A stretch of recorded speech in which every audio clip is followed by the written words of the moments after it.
Bem-vindos a mais um podcast Discutindo Teses. Lembrando que a ciência é algo a se fazer num país como o nosso.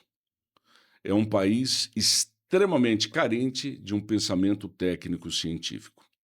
Aqui já utilizando uma frase utilizada pelo nosso convidado em seu trabalho de doutoramento, em que cita nada menos que Albert Einstein, que é a grande referência como homem de ciência. A mente que se abre a uma nova ideia jamais retorna ao seu tamanho original. Ou seja, não há retrocesso. Tentamos fazer, então, uma reflexão geral em torno da natureza, condições, variáveis e limites do saber científico, nos seus diferentes ramos, nos seus diferentes saberes, avaliados em sua validade cognitiva e muitas vezes descritas em suas trajetórias evolutivas. E a partir do momento que o homem reflete sobre o seu mundo, ele passa a se considerar como um ser ativo sobre ele. Conscientemente, reflexivamente, cientificamente, só conseguimos ser o que somos a partir da ciência, e não menos dela. Menos que isso é viver no empírico, é viver no lugar comum, no senso comum, que muitas vezes só é portador de sofrimentos e dores, literalmente, por tudo aquilo que suprime dentro das possibilidades das pessoas desenvolverem o seu potencial. Então hoje temos aqui um homem de ciência, um homem brilhante, professor doutor Alexandre Tórquio Dias. O currículo dele é imenso. Eu vou fazer aqui uma breve síntese. É doutor em ciências, na área de citogenômica, nada menos que pelo programa de patologia da Faculdade de Medicina da USP. Olha só, a faculdade mais importante da América Latina, simplesmente isso. Não o suficiente, é professor e coordenador do curso de Biomedicina da USP. A sua tese, ela passa nada menos do que pela investigação genética pós-mortem. E o título foi Investigação Citogenômica Tecidual Pós-Mortem em Portadores de Malformações Congênitas. E lembrando que as malformações congênitas são a segunda causa de mortes fetais e infantis no Brasil. E em grande parte dos casos, a sua etiologia, a sua origem não é bem definida. Então, muitas vezes, ao falecimento, sem a confirmação molecular de suas causas clínicas. Dentro disso, o trabalho desse cientista, pesquisador, desse homem brilhante, passará e ele nos trará um pouco de tudo o que ele produziu, em termos dessas pesquisas ligadas às malformações congênitas em nível molecular. Então, professor Alexandre, seja muito bem-vindo. Vossa Excelência, é uma honra para o nosso programa. Professor Wagner, muito obrigado pela introdução, muito obrigado pelo convite. Para mim, realmente é uma honra poder falar um pouquinho sobre um trabalho que eu desenvolvi no meu doutoramento, que, como a gente sempre comenta, né? Quem resolve efetivamente fazer um doutorado, ele sua a camisa, ele trabalha, se dedica, e é algo que realmente não é para qualquer um e não é fácil. Porém, todos temos capacidade de chegar lá, né. Eu acho que a ciência, ela é um caminho sem volta. Quando você se envereda pelo caminho da ciência, é algo que nos motiva a cada dia a descobrir mais. E a minha carreira, ela começou, só para contextualizar um pouquinho, antes de chegar no meu doutoramento, sempre fui um apaixonado pela genética. Então a genética foi algo que desde a época de colégio, eu sempre gostei muito, e busquei a genética como a minha área de atuação, mesmo pós-faculdade. Então, quando eu acabei a universidade, eu sou biomédico formado pela Universidade de Mogi das Cruzes, e lá atrás eu fui monitor de genética na época da faculdade, eu saí da universidade e fui fazer uma especialização no Hospital do Servidor Público Estadual aqui em São Paulo em genética médica e citogenética.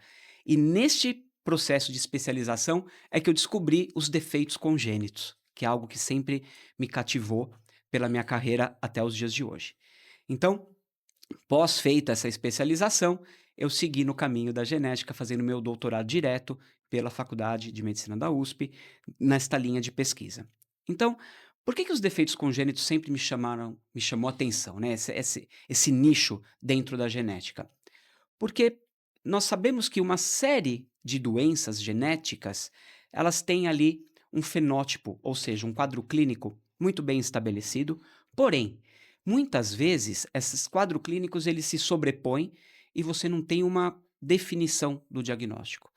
E estudar isso do ponto de vista em recém-nascidos é algo de extrema relevância, como o meu amigo professor Wagner já comentou. De 3 a 5% de todos os recém-nascidos têm um defeito congênito.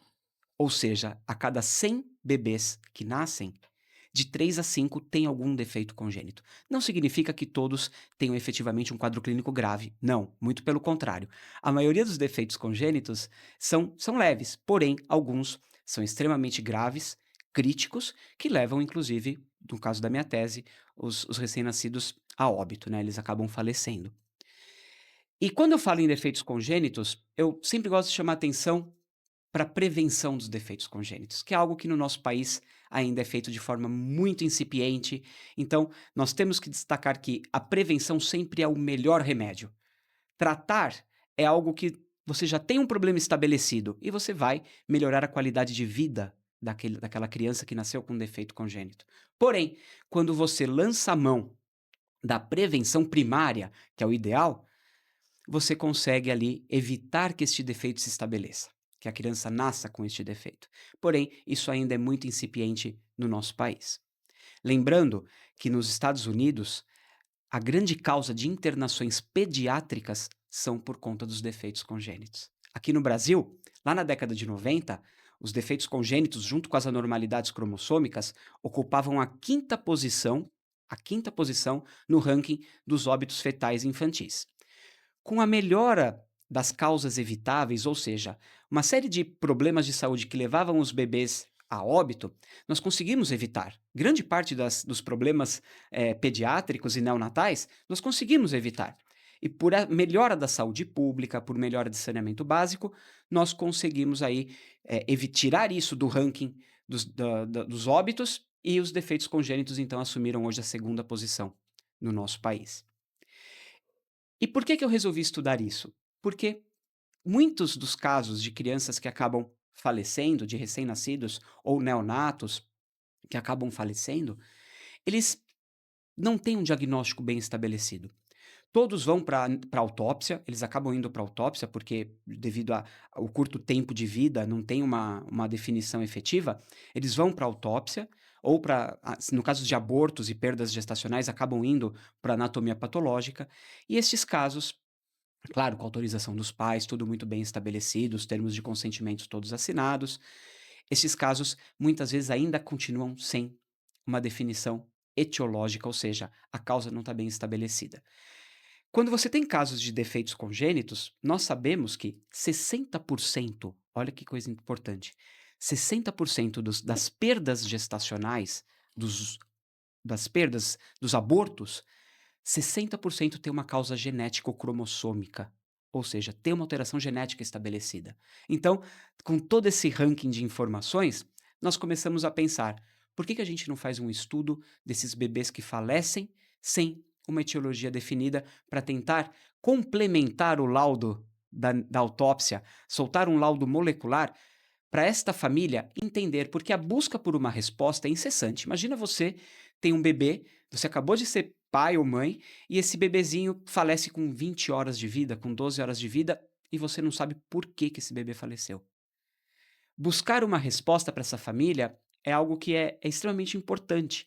E quando você traz essa resposta, você, de certa forma, finda com aquele processo de busca do porquê.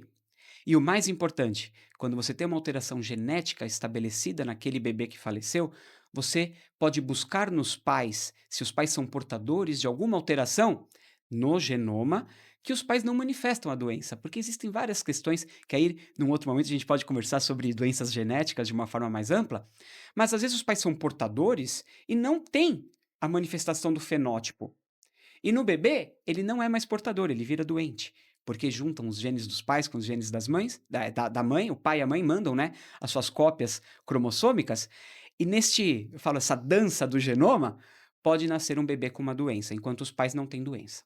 Né? Eles são portadores de uma variante genética. E o bebê nasce com a variante que causa uma doença.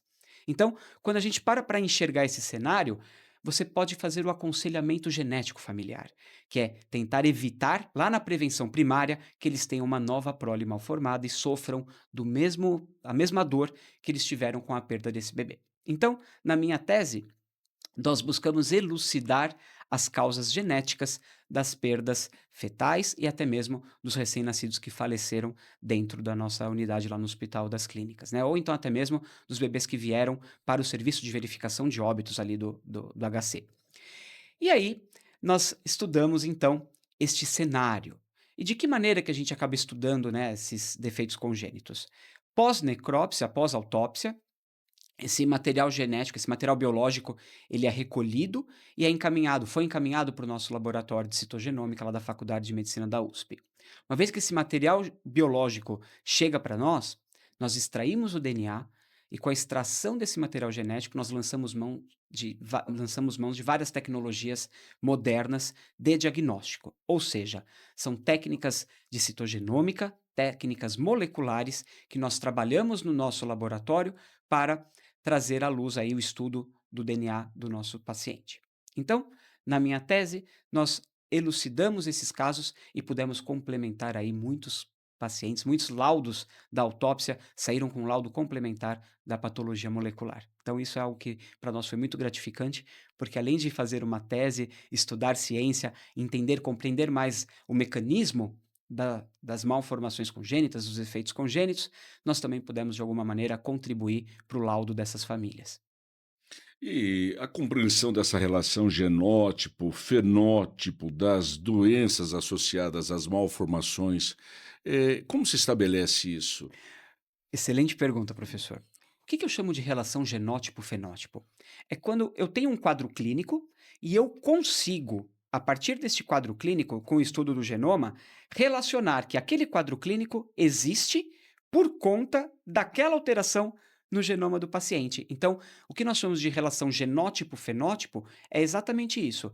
Eu tenho um quadro clínico porque eu encontrei no genoma do meu paciente aquela variante genética que é causadora daquele fenótipo. Ou seja, o quadro clínico do meu paciente, ele é respondido por conta daquela variante genética que ele apresenta no estudo do genoma dele. Então, ter uma variante genética nem sempre significa ter um quadro clínico. Porém, quando eu tenho um quadro clínico estabelecido, eu busco no genoma uma resposta e, de acordo com a variante que eu encontro, eu faço essa relação. Ou seja, eu digo para o meu paciente: você tem esse quadro clínico por conta desta variante genética. Isso a gente chama de relação genótipo-fenótipo. Eu notei que no seu brilhante trabalho, um conjunto de técnicas foram utilizadas para análise dos tecidos. O senhor poderia falar um pouquinho sobre elas, Claro, professor. lembrando que o senhor será um epígono, o senhor será um exemplo para outros e um orientador. Lembrando que esse Brasil é muito grande e nem todos têm acessos a informações privilegiadas, e o senhor já pode contribuir com isso. Perfeito, professor. Bom, quando nós realizamos o estudo genético de um paciente, esse estudo genético, eu falo que a peregrinação pela resposta, ela não termina muitas vezes em uma única técnica. Então, nós temos hoje disponíveis vários métodos, várias tecnologias para estudo do DNA, para estudo do nosso material genético. E você começa, claro, fazendo um estudo mais amplo, você faz um estudo mais generalista a princípio. Então você lança a mão de técnicas que vão ver de uma forma mais abrangente o genoma. Um resultado negativo, ou seja, não encontrei uma variante, não significa que por outra metodologia, eu não possa identificar uma alteração no genoma. Então, um resultado negativo, ele não finda a pesquisa. No meu trabalho, nós trabalhamos com várias metodologias. Trabalhamos com a técnica de MLPA, que é uma técnica extremamente robusta, onde eu avalio até 50 regiões do genoma de um paciente em um único experimento. É uma técnica baseada numa PCR multiplex, onde, a partir de uma amostra de DNA, eu avalio essas 50 regiões e eu enxergo se naqueles alvos do DNA que foram, obviamente, estudados nesta tecnologia, eu tenho ganho ou perda de material genético, que a gente chama de CNVs. O que são CNVs? São variações do número de cópias do genoma humano. Olha que interessante. Todos nós que não temos fenótipo temos variações no número de cópias. Porém, alguns casos, como eu já falei, os pacientes têm variantes no DNA que causam doença. Essas CNVs, lógico, a região do DNA, nós temos 3 bilhões de nucleotídeos no nosso DNA. A região onde essa variante se encontra é extremamente importante. Se ela está dentro de um gene de relevância para para a nossa sobrevivência, para o desenvolvimento fetal, para o desenvolvimento da nossa vida, essa variante pode impactar de forma negativa no fenótipo do nosso paciente. Então, olha que interessante, né? A técnica de MLPA te traz este cenário. Então, com uma técnica eu já avalio ali 50 regiões, eu faço uma triagem deste meu paciente. Pela técnica de MLPA, eu tenho mais de 400 kits diferentes. Então, eu posso fazendo vários kits, estudando regiões diferentes do genoma. Então, eu tenho aí uma ampla gama de possibilidades para avaliar o meu paciente. Claro que a escolha da metodologia, também, professor Wagner, está relacionado com a hipótese diagnóstica, com o quadro clínico do paciente. De acordo com o quadro clínico dele, a gente fala, bom, este paciente tem uma características da síndrome de Down, por exemplo. Então, eu tenho caso na minha tese de bebês que faleceram porque eles tinham ali trissomia do cromossomo 21. E eu, conhecendo a clínica, escolhi kits dedicados para identificar o cromossomo 21. Então, de acordo com a hipótese diagnóstica, a gente escolhe dentro desse universo de número de kits, qual kit eu devo utilizar para cada paciente. Então, conhecer o fenótipo, saber o que aquele fenótipo se relaciona com os cromossomos, com o nosso genoma, é também crucial. Então, técnica de MLPA foi amplamente utilizada na minha tese. Uma outra metodologia que nós utilizamos é uma técnica chamada de marcadores microsatélite, ou STRs, Shortened Tandem Repeats, que são repetições pequenas que nós temos ao longo do nosso genoma. Esses marcadores são extremamente importantes, são muito utilizados, professor, na identificação humana, na identificação de quem é um possível suspeito de um crime. Os STRs são utilizados na medicina legal e na medicina forense com muita rotina. Na medicina genética, no meu caso, para estudo de defeitos congênitos, eu utilizei essa técnica e vou explicar por quê. Aí vem o nosso desenvolvimento do doutorado, né? Eu tinha materiais genéticos muito prejudicados. Que seja, que eu quero dizer com isso? Que o DNA estava degradado, o DNA não estava tão bom para se trabalhar. Com a técnica de MLPA, eu preciso de um DNA relativamente bom. Com a técnica de marcadores microsatélite, como ela é menor e ela é muito mais alvo específica, eu posso trabalhar. Triei por MLPA, não ficou bom o resultado? Eu lanço mão de uma outra técnica para buscar as respostas que Mesmo eu num tecido almejo. necrosado que foi utilizado por Vossa Excelência? Professor, eu trabalhei com tecidos conservados em formol, Uhum. conservado em parafina, tecido a fresco, que é o melhor deles, mas o tecido parafinado e o tecido informal, o DNA ele degrada. Todo DNA informal ou em parafina ele vai se degradar. Porque o produto químico e a tecnologia de parafinalização também promovem essa degradação do material genético. Então nós já sabemos que é um material prejudicado. Eu tenho que pensar. E aí que vem mais uma vez a nossa tese, né? Você tem que pensar, poxa, eu tenho um DNA difícil. Adianta eu querer usar uma tecnologia que eu sei que precisa de um DNA mais conservado? Não. Então, eu vou buscar alternativas para dar o diagnóstico para esse meu paciente. Então, as técnicas de STR também foi utilizada na minha tese, em conjunto com o pessoal da medicina legal ali da Faculdade de Medicina da USP. E uma outra tecnologia que nós trabalhamos também foram as tecnologias dos arrays e o sequenciamento genético, ou seja, percebam que na minha tese foi incessante a busca pela resposta para poder dar uma devolutiva ali para esses nossos pacientes, né? Olha que importante. Sequenciar o genoma significa o quê? Identificar cada nucleotídeo do nosso DNA. Então, quando eu falo que eu sequenciei, eu sei que naquela posição do genoma eu tenho uma adenina, na outra posição eu tenho uma citosina, na outra posição eu tenho uma guanina, e assim por diante. Eu faço o sequenciamento do DNA. E eu tenho um caso de displasia tanatofórica, na minha tese tipo 2, que por sequenciamento eu identifiquei o gene alterado do paciente. Né? Um paciente que já nasceu falecido e ele realmente teve o seu diagnóstico, a gente conseguiu soltar o laudo complementar da autópsia. E a técnica de array é uma técnica que ela avalia 99% do genoma numa tacada só para avaliar as CNVs, continuando com a E busca essa por CNVs. desculpa, essa alteração molecular que nessa abordagem que encontrou esse problema nesse natimorto, eh, qual seria a causa, assim, traduzindo, não dentro de uma linguagem molecular, dentro dessa linguagem técnico-científica, o que seria? Vamos lá. Esse paciente, ele tinha uma alteração num gene importante que participa do processo de ossificação. E esse gene importante estava alterado, ele tinha uma variante, tinha uma troca de um nucleotídeo ali naquele pedacinho. Pensa, em 3 bilhões, naquele gene, naquela região, trocou um. Essa criança nasceu com esse quadro clínico tão complexo. Ou seja, muitas vezes o tamanho não importa, né, o tamanho da alteração no genoma, mas sim a importância daquele gene e a posição daquela alteração. Então, isso é crucial para a gente identificar que, às vezes fala, poxa, mas um único nucleotídeo? Sim, aquele único nucleotídeo alterou o DNA, que vai alterar o RNA mensageiro, que vai fazer uma proteína ou nem vai fabricar uma proteína de forma adequada.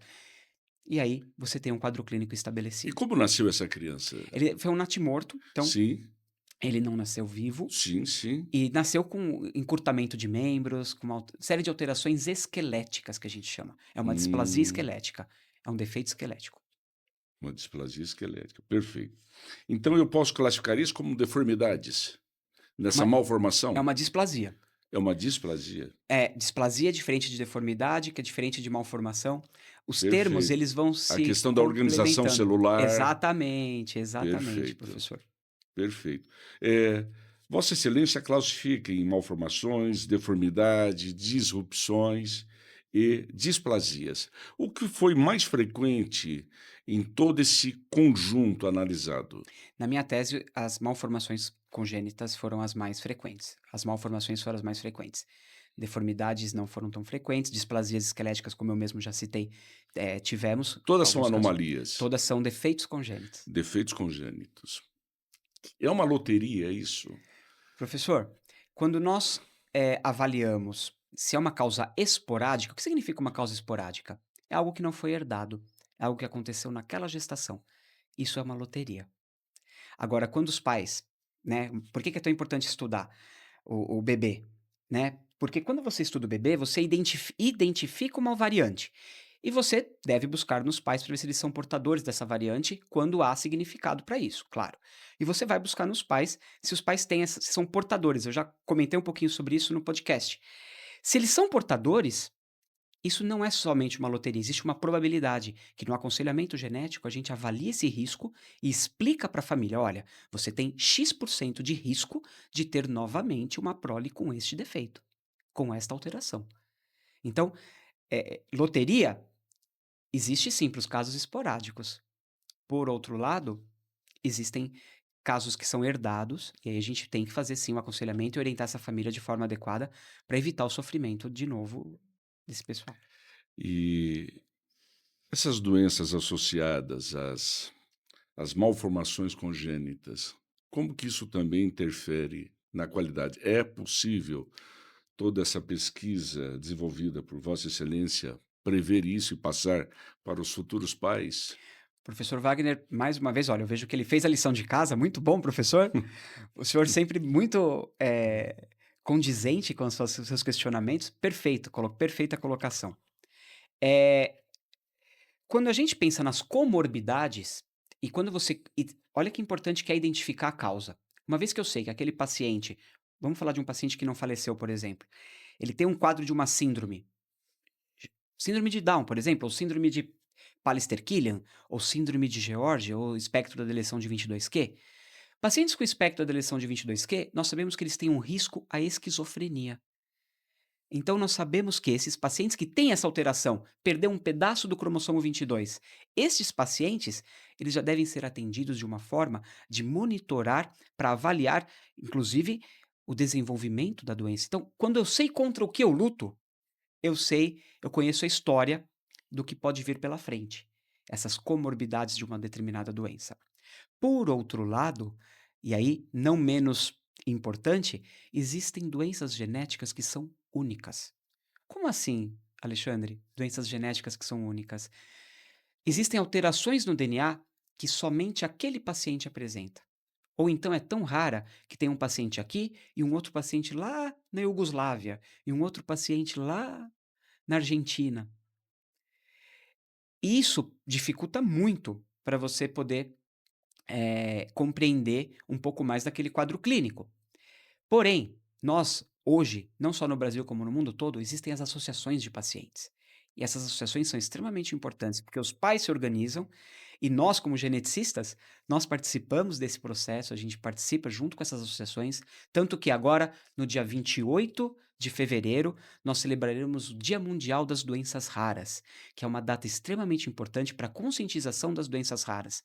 Nós temos aproximadamente 7.000 doenças raras, que, quando você pensa 7.000 doenças, elas todas juntas não são tão raras assim.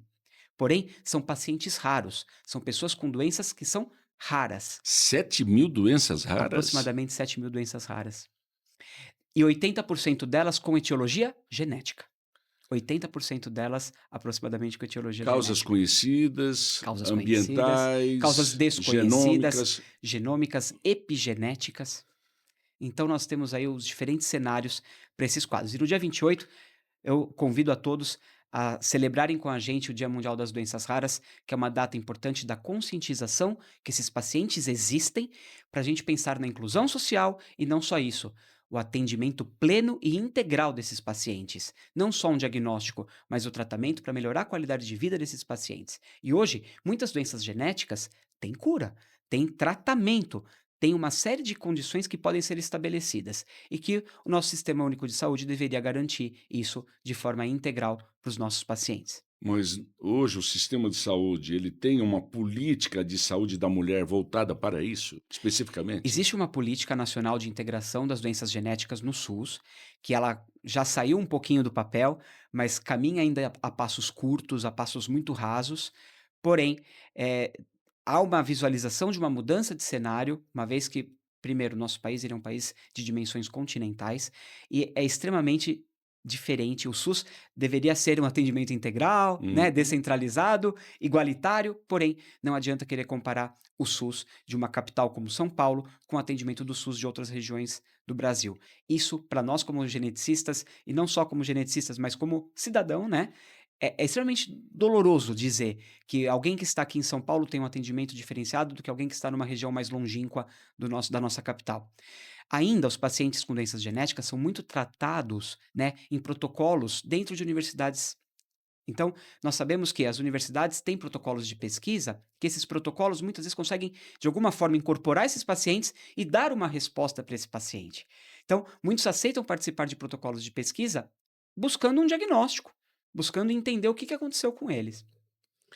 E eu vi que essa sua pesquisa, ela então ela não é um padrão no Brasil. Se houvesse uma morte por malformação congênita, eh, não se chegaria a nenhum resultado na maior parte do Brasil. Infelizmente, seria isso uma das realidades? Exatamente, professor. É muito triste dizer isso, mas o projeto de pesquisa, a minha ideia quando eu iniciei esse projeto é que realmente ele fosse implantado, né, nos serviços de verificação de óbito, para que isso fosse uma rotina, né, todos os pacientes que falecem sem um diagnóstico estabelecido pudessem ter aí acesso a um diagnóstico da patologia molecular. Infelizmente, isso não é uma realidade, e não é uma realidade no Brasil. Então, é algo que eu luto muito por isso. Ano passado, não, minto. Ano retrasado, eu estive no Congresso Americano de Genética e pela primeira vez, frequento esse congresso da Sociedade Americana de Genética Humana há muitos anos. E pela primeira vez eu assisti uma palestra sobre autópsia molecular. E para mim foi uma honra assistir. Eu fiquei lá na primeira fileira, porque falei, nossa, é um trabalho parecido com o meu. né, um pesquisador na Austrália que desenvolveu um trabalho muito parecido com o meu. Claro, vamos lá mais uma vez, fazer ciência no Brasil é para os fortes, né, é para quem é É, leão. O é, cara usou tecnologias muito mais avançadas e muito mais caras do que eu tive que pensar num projeto, olha isso, desenhar um projeto com baixo custo para poder desenvolver essa minha pesquisa. Então, olha que importante que é o brasileiro. Muitos lá fora falam que o brasileiro realmente ele se vira com o que tem. E isso é uma grande verdade. Nós pesquisadores aqui no Brasil, nós somos realmente, eh, somos leões, porque de fazer pesquisa fato. aqui não é para fracos, Não, não é não, para não não, é para os fracos. não. E os IMLs do Brasil teriam que ter geneticistas, então, essencialmente. Na verdade, se você não precisaria ter, professor, hoje com a telemedicina, com a teleciência, você Hum. não precisaria ter, você precisa somente ter o serviço instalado para fazer a captação do material biológico para mandar para um laboratório de patologia molecular. E esse laboratório poderia ser uma central, onde faria todos os testes e devolveria os resultados. Então você não precisaria ter vários serviços estabelecidos e montados. Bastaria ter um, né? Ou então alguns centrais, porque, como eu falei, o Brasil tem Sim. dimensões continentais, você buscar várias regiões, um por região que fosse, para que você tenha aí um laboratório de patologia molecular estabelecido. Mas mesmo assim, protocolos deveriam ser desenvolvidos juntos a esses institutos Sim, em relação à coleta do material. sim, orientação de coleta, orientação de como proceder da forma pós-mortem, né? De Agora, como mesmo trabalhar. sabendo a qualidade desse material que é utilizado para, supostamente, a conservação dos tecidos orgânicos para pesquisas moleculares, por que não se muda o protocolo? Por que não se mudam esses kits? O que acontece? É assim, professor. Todo mundo que acaba falecendo, que vai para um serviço de autópsia, você vai para o estudo anatomopatológico de rotina. Sim. E o material biológico, ele é conservado em formol. Isso é a praxe. Que para a anatomia patológica é o melhor conservante. Então, para aquele destino, é o melhor conservante. Para a genética molecular, não é o melhor conservante. Como não existe estabelecido um protocolo para estudo molecular, tudo segue para a anatomia patológica, que tem o seu valor inestimável. A anatomia patológica é fundamental para o diagnóstico de defeitos também. Porque você vai entender como está aquele tecido, como que ele foi organizado, qual tipo de alteração morfofuncional tem aquele tecido e histologicamente. Então, é crucial. Tem que ir para o formol. Porém, poderia se pegar um fragmento e colocasse num outro conservante para que fosse para molecular. Por outro lado, não é uma Qual seria, rotina. em termos de relação custo-benefício, esse outro O conservante? custo é baixíssimo, professor. Qual seria? Ah, poucos reais, muito poucos reais.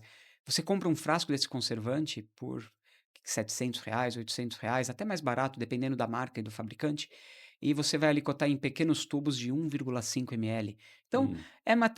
é muito barato. Eu posso dizer que para conservar é muito barato. As técnicas, elas já não são tão baratas assim. Mas, uma vez que você monta um protocolo e você estabelece isso como uma rotina, seria algo extremamente factível. A minha tese mostra isso. Eu São trabalhei. Paulo é possível fazer É isso. possível. Os grandes centros. Uma vez que exista a vontade, é possível. Essa vontade, ela é técnica ou é política?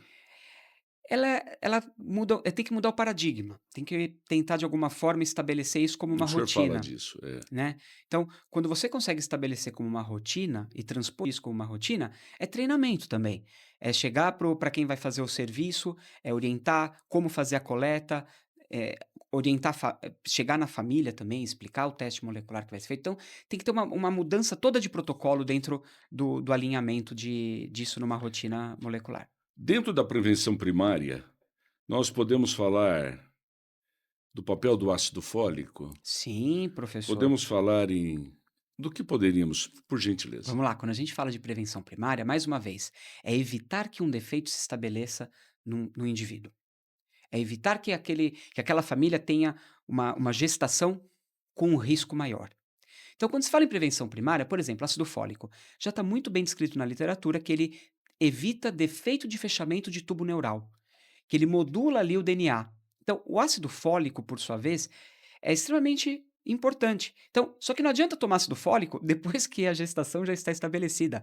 A mulher que pensa em engravidar já deve começar a repor ácido fólico e tomar ácido fólico.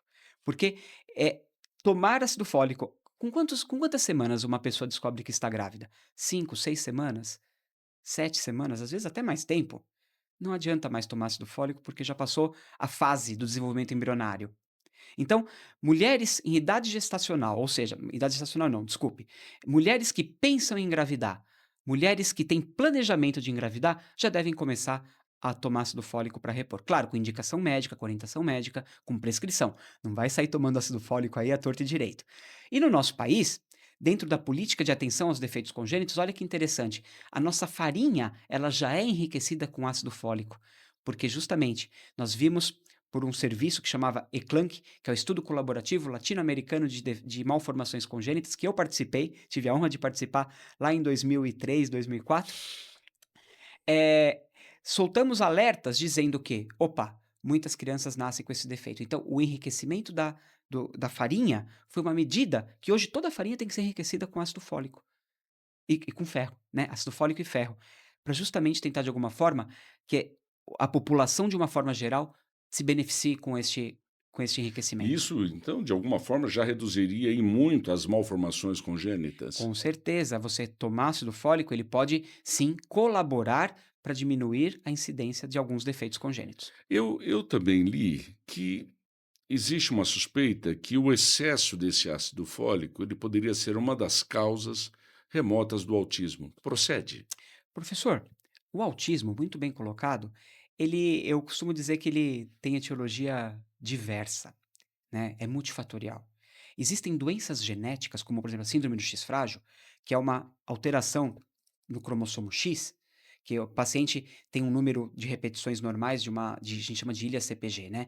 Repetições CGG, que estes pacientes que têm síndrome do X frágil, ao invés de ter aquele número que é normal na população, tem uma expansão desse número, tem mais cópias dessa repetição. E eles nascem com síndrome do X frágil. Síndrome do X frágil, os pacientes com esta doença cursam com espectro autista.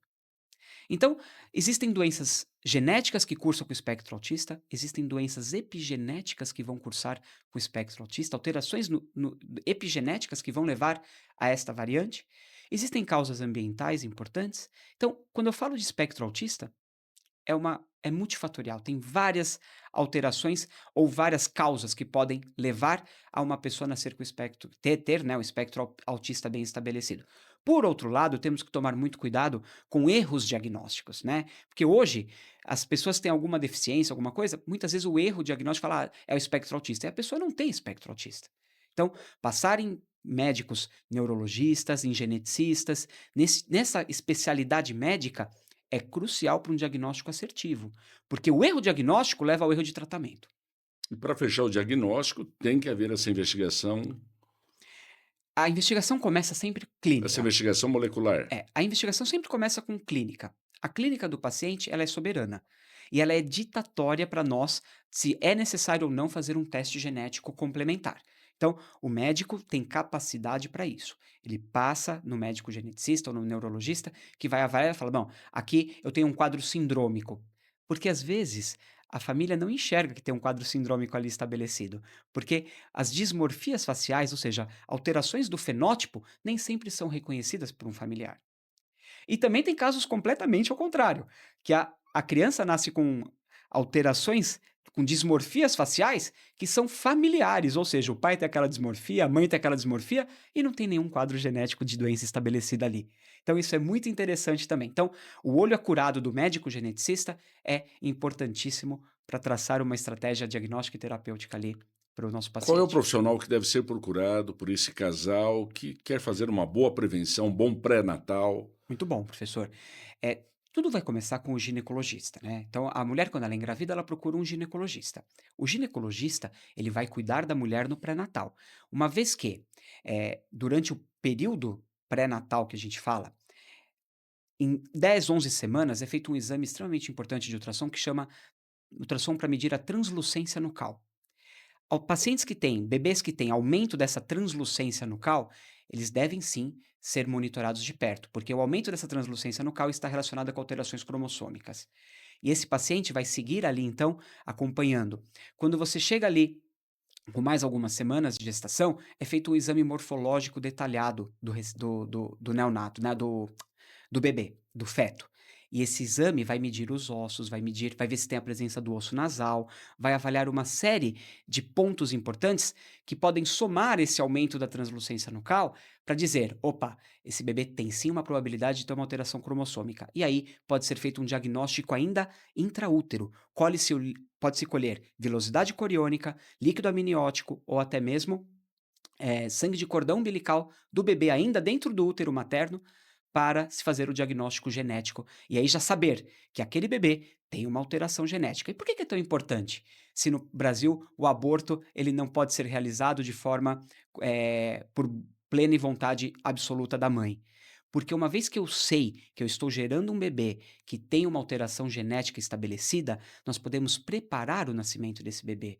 Nós podemos preparar essa família para que esse bebê, quando nasça, tenha o seu atendimento pleno e estabelecido. Mãe que não faz pré-natal de forma adequada não tem essa possibilidade. Imaginem, imaginem comigo, eu tenho lá um bebê que está dentro do útero que tem um defeito cardíaco, já identificado no útero. Esse bebê não pode nascer em qualquer hospital. Ele tem que nascer numa unidade que tem um atendimento para cardiologia neonatal.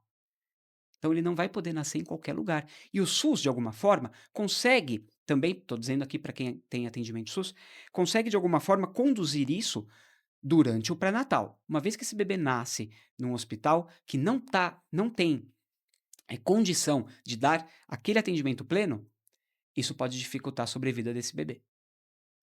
E as cirurgias intrauterinas, elas acompanham, estão dentro dessa realidade? Sim, professor, as cirurgias intrauterinas também já são uma realidade. Por isso, mais uma vez, o pré-natal é crucial. Eu deixo aqui para todas as futuras mamães e papais, né? Porque não é só a mãe que faz o pré-natal, o pai também acompanha. Hum. Eu digo para essas mamães aí, futuras mamães, façam seu pré-natal de forma rigorosa, não percam consulta, façam os ultrassons que são estabelecidos, porque isso vai cuidar da saúde do seu bebê e melhorar sua qualidade também. Qual tipo de anomalias neurológicas são mais frequentes? Bom, nós temos aí uma série delas. Então, existem as holoprosencefalias, as alterações do sistema nervoso central. Então, temos aí muitas alterações de sistema nervoso central que podem sim, estão presentes em vários quadros sindrômicos, né? Então, por exemplo, síndrome de Patau, síndrome de Edwards, que são condições de aneuploidias cromossômicas. Ambos nascem com alterações do sistema nervoso central. Síndrome de Down. Pacientes com síndrome de Down nascem com uma deficiência intelectual. Todos os pacientes com síndrome de Down têm algum grau de deficiência intelectual. Então, isso tem que ser muito bem acompanhado e estabelecido. Então, temos aí dentro dos defeitos do sistema nervoso central, temos as mielomeningoceles, temos vários tipos de alterações que podem estar estabelecidas ali. O que é o homem, então, em última instância? Ele é um projeto em aberto pela natureza? Nunca sabemos, em última instância, o que virá. Quando eu dou aula, professor, e eu sento com os meus alunos e começo a mostrar todo esse cenário, Hum, né, durante o período da graduação na academia, parece apocalíptico. eles começam a olhar e eu falo: "Gente, é uma dádiva vocês estarem aqui, todos bem, de saúde, podendo estudar". Por quê? Porque nós temos genes que também contribuem para a correção e para modificar esses pequenos erros que podem acontecer durante nosso desenvolvimento. Então, nós temos genes que a gente fala que são guardiões do genoma, e eles, quando acontece um erro ali, ele vai lá e corrige esse pequeno erro. Então, isso pode acontecer. E também nós temos mecanismos de defesa, que é, por exemplo, o sistema de apoptose.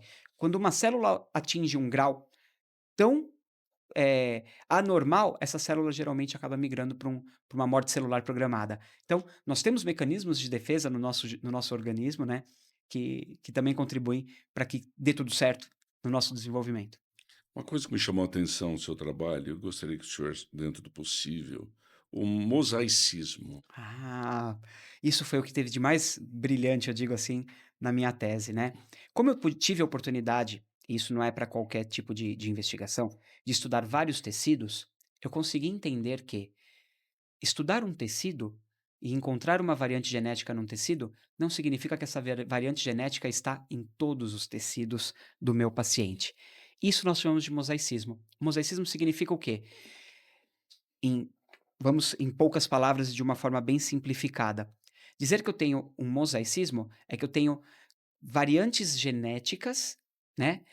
Células com diferentes, olha isso daqui, células com diferentes eh, potenciais genômicos, vamos assim dizer, oriundos de um mesmo organismo, de um mesmo embrião. Ou seja, eu tenho lá um zigoto, e a partir deste zigoto, eu tenho células filhas desse zigoto com constituição genética diferente. Então, o mosaicismo é quando eu tenho variantes genéticas entre células oriundas de um mesmo zigoto. Então, eu estudar o sangue de um paciente e dizer que naquela amostra eu não encontrei nada, eu não encontrei uma variante genética, pode ser que na pele ele tenha uma variante genética. E eu tenho uma síndrome, para dar de exemplo, que acontece isso, que é a síndrome de Pallister-Killian. Pacientes com síndrome de Pallister-Killian, na genética a gente geralmente fala 100%, eu vou dizer 99%. 99% dos pacientes, quando eu faço o estudo do cariótipo, que é um teste simples, e de rotina e muito importante para o diagnóstico de doenças genéticas, quando eu faço o exame do cariótipo no sangue, o sangue dá normal. 46 cromossomos, meninas XX, meninos XY, pronto. Quando eu estudo a pele do meu paciente, eu encontro lá uma tetrassomia do braço curto do cromossomo 12. Ele tem 4 cópias de um braço de um cromossomo específico, o cromossomo 12, que justifica o quadro clínico do meu paciente. Então, o mosaicismo significa eu tenho células de um tipo num tecido, células de outro tipo em outro tecido, ou até mesmo dentro de um mesmo tecido, eu tenho linhagens distintas. Isso acontece muito também, oriundas de um mesmo zigoto. Isso é dizer que eu tenho um indivíduo mosaico. Lembrem daquela mesa Hum, que tem várias peças? Então tem algumas peças azuis, algumas peças amarelas. Eu transpondo para a gente, tenho células de um jeito e células de outro jeito no mesmo organismo, no mesmo indivíduo. é fascinante o seu trabalho. E agora nós vamos ter tudo isso. Qual foi o resultado dessas 30 análises?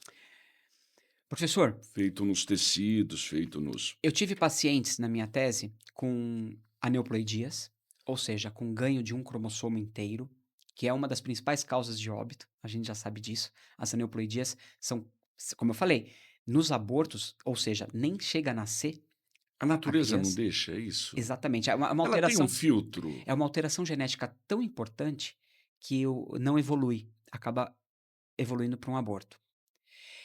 E isso, 60% dos óbitos, dos óbitos não, dos abortos, são. Para compreender esse mecanismo do abortamento, por que que a natureza faz isso? Se é A que biologia, conseguimos professor, a alcançar. gente diz sempre que a biologia é muito sábia, a natureza é sábia, né. Hum, E é um desbalanço genômico tão grande que não evolui.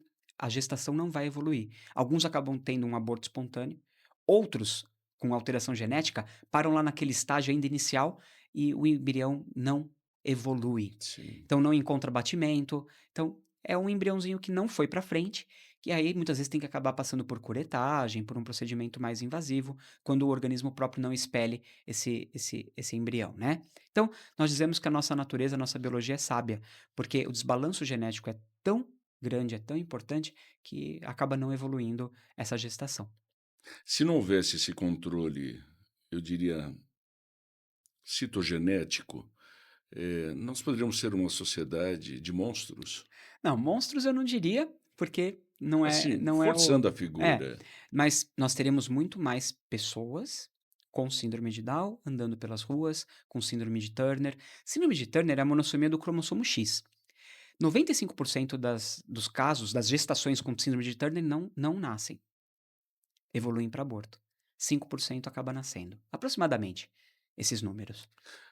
Pelo aprofundamento da pesquisa genética, pela evolução da genética, pela inteligência artificial, será que nós vamos chegar num plano em que isso será corrigido por meio de todas essas tecnologias? Professor, edição gênica já existe. Hoje nós temos medicamento aprovado pela Anvisa para hemofilia A. Então, pacientes que nascem com hemofilia A hoje podem se beneficiar de um tratamento com terapia gênica que já está liberado no mercado, tratamento de altíssimo custo. Aí entra mais uma vez a questão de política pública, de contemplar essa medicação para todos os pacientes. Então, isso é extremamente importante o acesso, né? Não adianta ter a Sim, medicação sim, se você não tem acesso a ela. exatamente. Então, nós sabemos sim que num futuro nós teremos aí mais condições de, por terapia gênica, fazer modulação. Tem um artigo científico já de alguns bons anos que trabalhou com cultura de células com 3 cromossomos 21, síndrome de Down, trissomia do 21,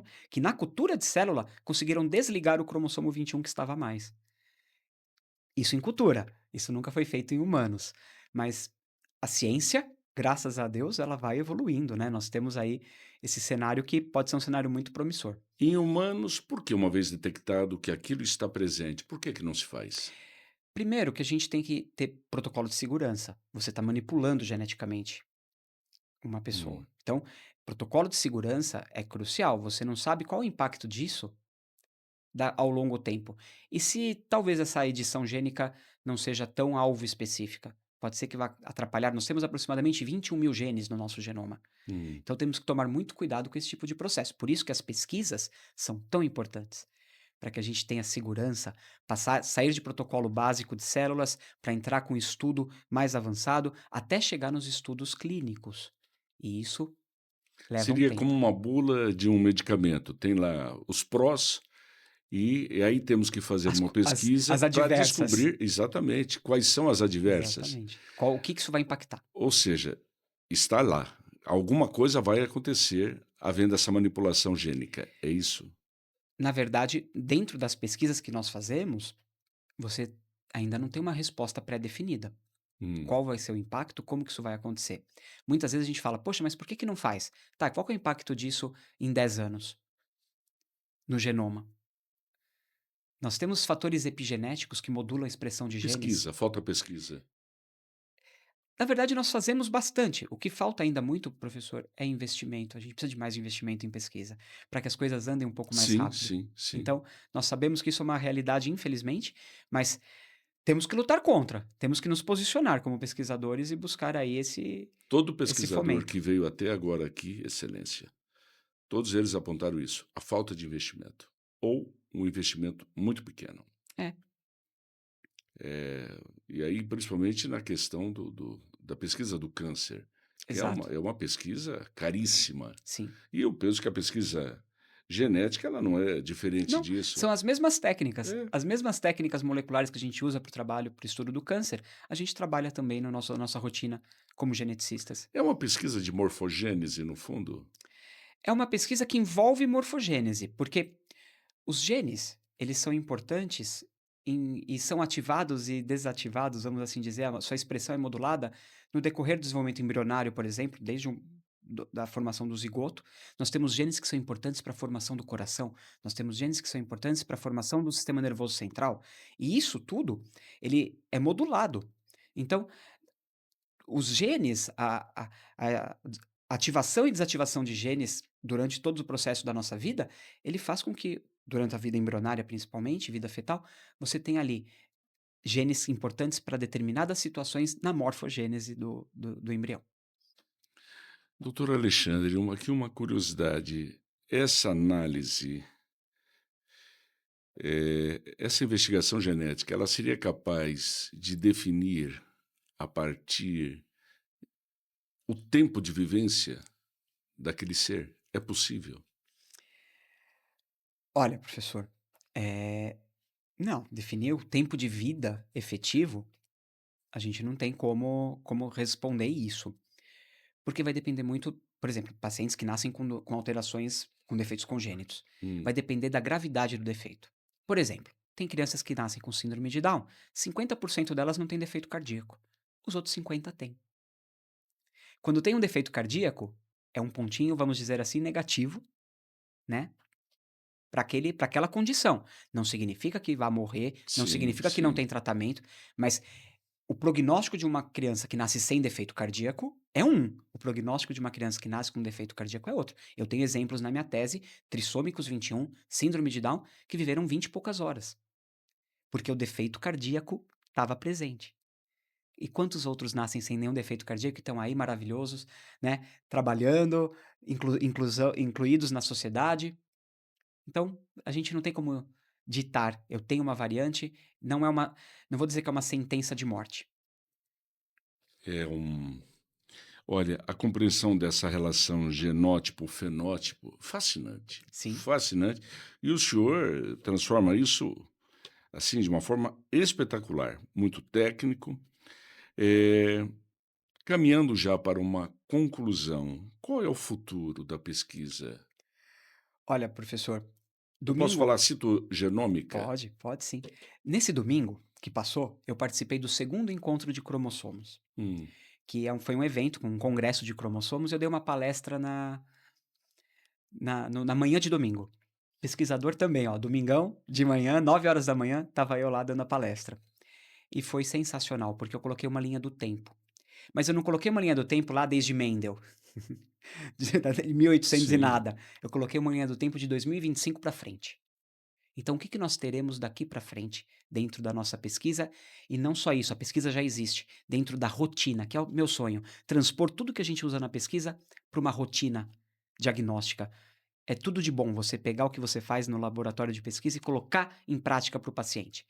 Nós temos aí estudo com single cell, ou seja, células circulantes, com CTC, células circulantes, tumorais, por exemplo. Ou seja, estudo de doença residual mínima para pacientes que tiveram câncer.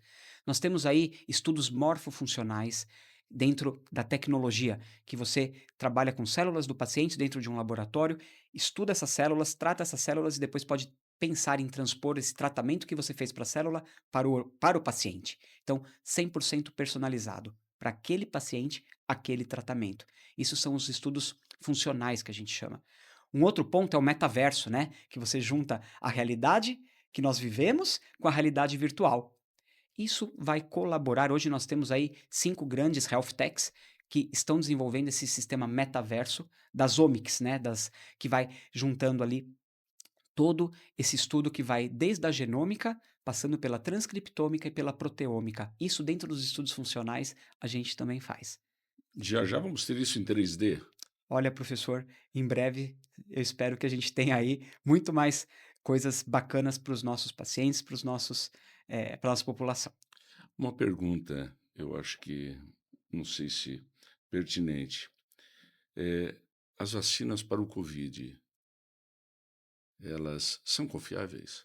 Professor, eu como cientista, quando eu olho para as vacinas do Covid, eu me vacinei com todas as doses que tinha que tomar. Eu, na verdade, na época do Covid, eu era assessor de diretor de um hospital público aqui em São Paulo. Então eu estava dentro do covidário, né, como vamos Sim. dizer. A gente estava dentro de uma UTI Covid. Nós todos os dias a gente estava dentro de um hospital Covid.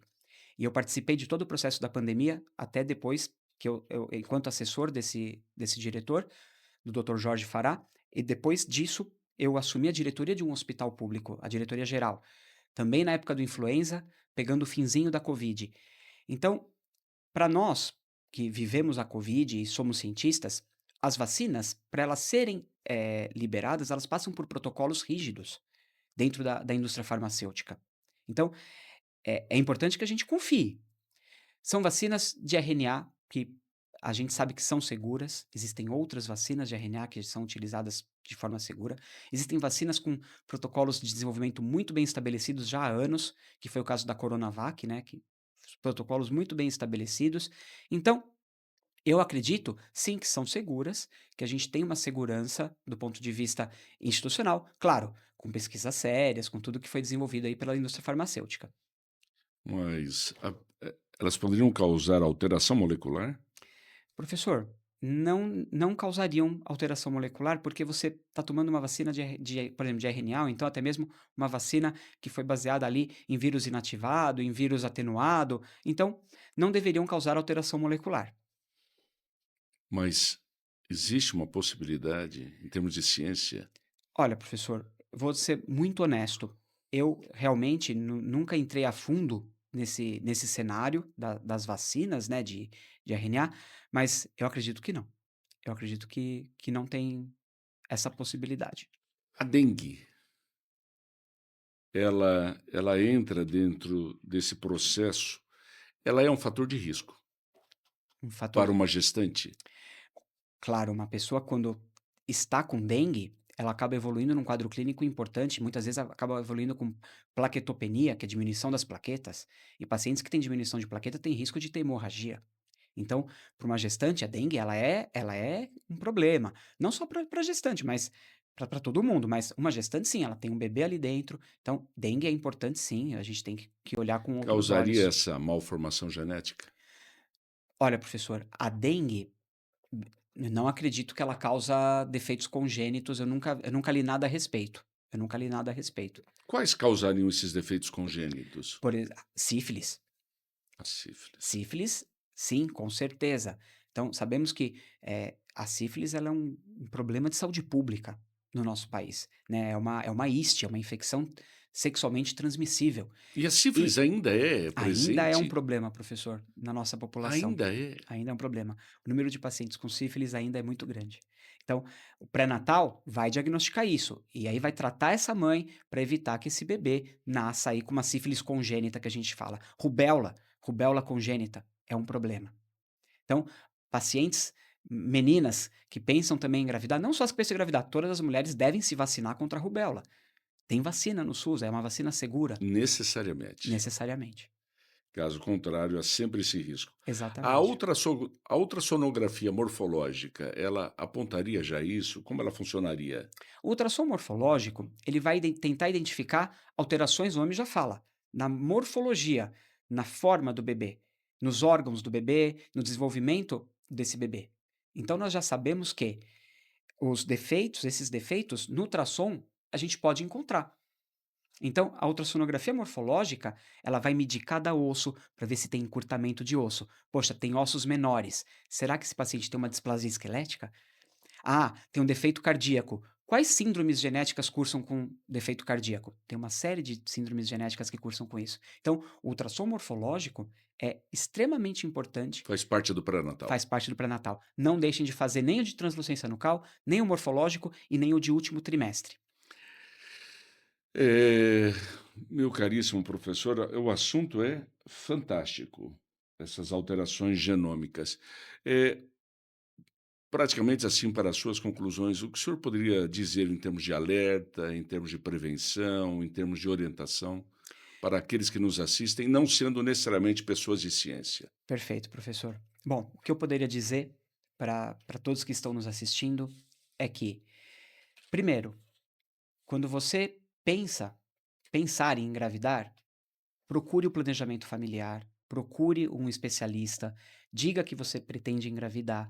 Tem uma série de exames que podem ser realizados no casal antes de ter uma gestação estabelecida. O planejamento é tudo.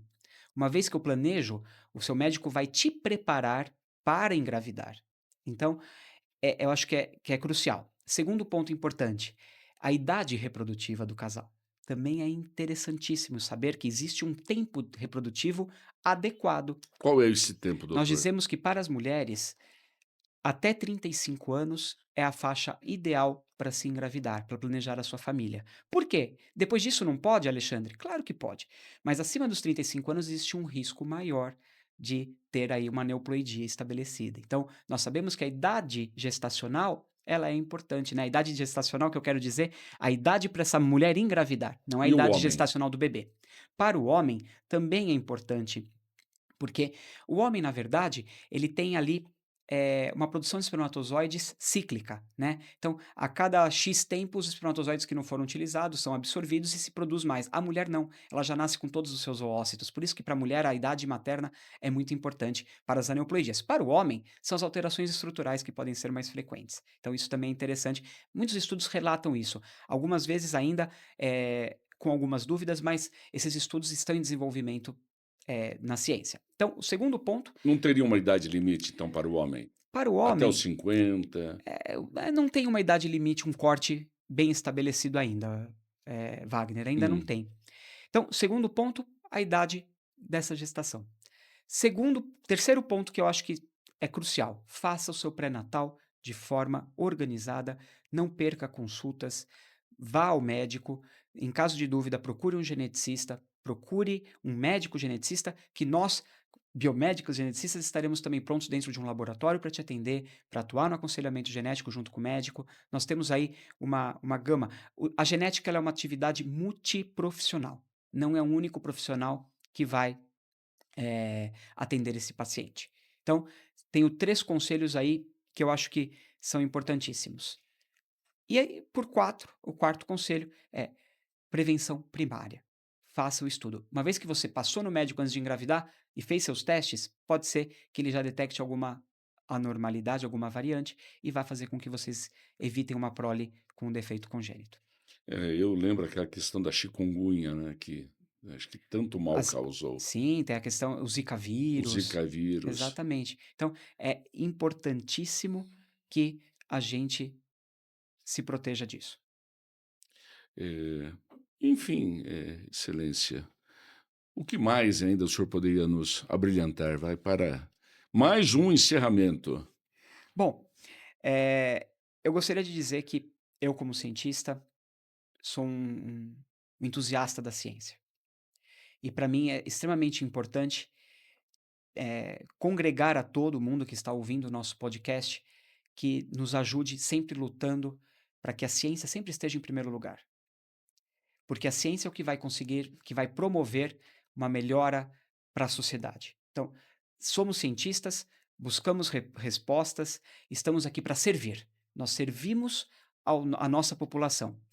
E que os nossos, que os nossos políticos olhem para a ciência com olhos carinhosos, por favor, para que a gente possa, sim, ter aí não só verbas, mas também condições de desenvolver ciência num país tão importante e de uma forma tão, eh, principalmente onde estamos localizados na América Latina, o nosso país aqui é líder.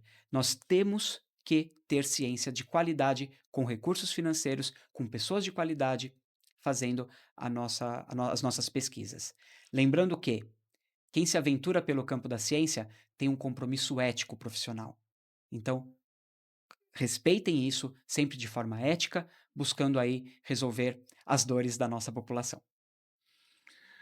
Professor doutor Alexandre Tórquio Dias, de um saber científico ímpar, muito obrigado pela sua participação no nosso podcast, com o título Investigação Citogenômica Tecidual Post-Mortem em Portadores de Malformações Congênitas, que evidentemente o senhor nos deu uma palestra e de uma qualidade ímpar dentro dessa área da citogenômica. Muito obrigado e já deixo aqui aberto um retorno.